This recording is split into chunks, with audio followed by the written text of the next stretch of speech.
Dr Boutboul, merci de nous accorder cette interview pour la filière Marie. Est-ce que vous auriez des choses à nous dire sur les maladies de Castleman que vous auriez vues au cours de ce congrès? Alors, bonjour Romain. Il y a eu quelques communications sur les maladies de Castleman qui restent quand même assez rares dans le paysage de l'hématologie.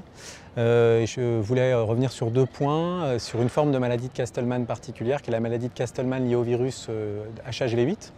Une maladie qui est potentiellement grave et qui peut être vue par différentes disciplines et qui se présente par un syndrome inflammatoire et un risque d'hémophagocytose. Et donc c'est une maladie pour laquelle on doit faire un diagnostic rapide. Et le diagnostic actuel repose sur une biopsie ganglionnaire qui reste le gold standard. Mais dans certains contextes, notamment de maladies aiguës avec de l'hémophagocytose, il peut y avoir des troubles de la coagulation, il peut y avoir des thrombopénies.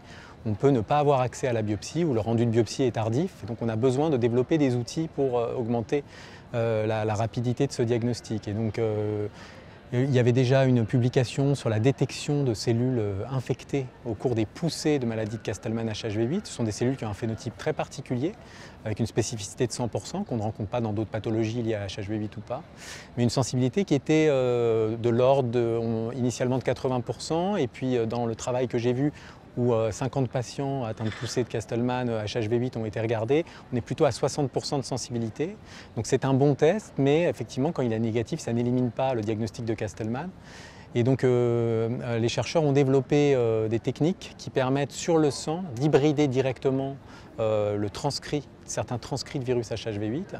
Et ils ont comparé les patients qui avaient une cytométrie négative à ceux qui avaient une cytométrie positive sur ces recherches de transcrits. Et en fait, l'utilisation de cette technique qui s'appelle le FlowFish permet d'obtenir une sensibilité de l'ordre de 85-90%. Donc ce test, je ne dis pas qu'il remplace la biopsie, parce qu'on doit faire la biopsie pour être sûr qu'il n'y ait pas de maladies associées, mycobactériennes, lymphomes, etc.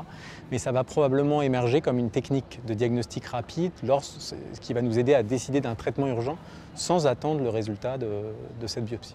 Et alors toujours dans le domaine de la maladie Castleman associée au virus HHV8, je crois qu'il y avait eu aussi un travail qui avait été réalisé par une équipe sur les anémies hémolytiques auto-immunes associées à ces maladies Castleman associées au virus HHV8. Est-ce que vous voudriez nous en parler? Oui, alors ça c'est une bonne idée, parce qu'en fait l'anémie hémolytique auto-immune c'est vraiment un problème d'hématologie assez fréquent.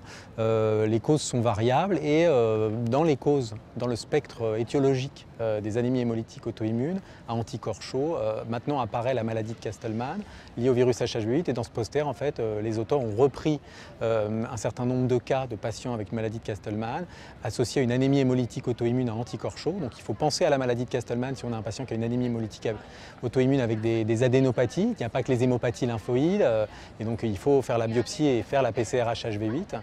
Et le problème de la maladie des anémies hémolytiques auto-immunes, c'est que le traitement de première ligne repose sur les stéroïdes. Et on sait que quand on est infecté par HHV8, il y a un risque de maladie de Kaposi, qui est la deuxième maladie associée au virus HHV8. Et donc ce que montre ce poster, en dehors des caractéristiques des anémies hémolytiques au cours des maladies de Castleman HHV8, c'est qu'il peut y avoir des stratégies qui épargnent les corticoïdes et qui évitent d'utiliser la corticothérapie. Et donc les auteurs ont montré que l'utilisation de l'étoposide, qui est un des traitements d'urgence de la maladie de Castleman, permet de mettre les malades en rémission sans utiliser de corticoïdes, avec les mêmes résultats qu'un malade qui reçoit des corticoïdes. Donc les deux groupes ont été comparés avec des résultats similaires.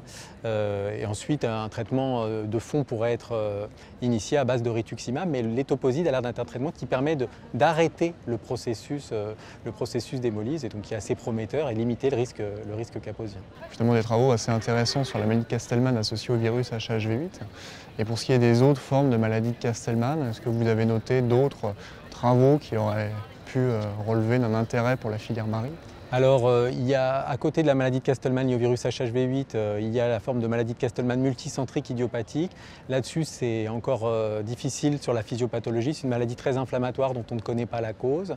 Et puis, à côté de ça, il y a une autre maladie qui est la maladie de Castleman unicentrique. Donc, c'est un seul ganglion ou une seule aire ganglionnaire avec une histologie très particulière. Et depuis quelques années, sur l'étiologie de cette forme unicentrique émerge une maladie du stroma, c'est-à-dire le tissu de soutien du ganglion. Et donc là, il y a un poster aussi d'une équipe américaine qui a analysé avec des techniques omiques assez poussées, hein, la spatiale transcriptomique, du single cell, le profil des cellules stromales des ganglions de maladie de Castleman unicentrique. Et ils ont démontré qu'il y avait des anomalies et des anomalies qui pouvaient rendre compte de cette organisation très particulière qu'on voit dans la maladie de Castleman unicentrique. Donc c'est assez prometteur sur l'étiologie stromale, mais pour l'instant, la cause de cette maladie de Castleman unicentrique reste complètement inconnue. Donc il y a encore du travail dans ce domaine-là. Merci Dr Boutboul pour cette intervention dans le cadre de la filière Marie. Bon congrès. Merci.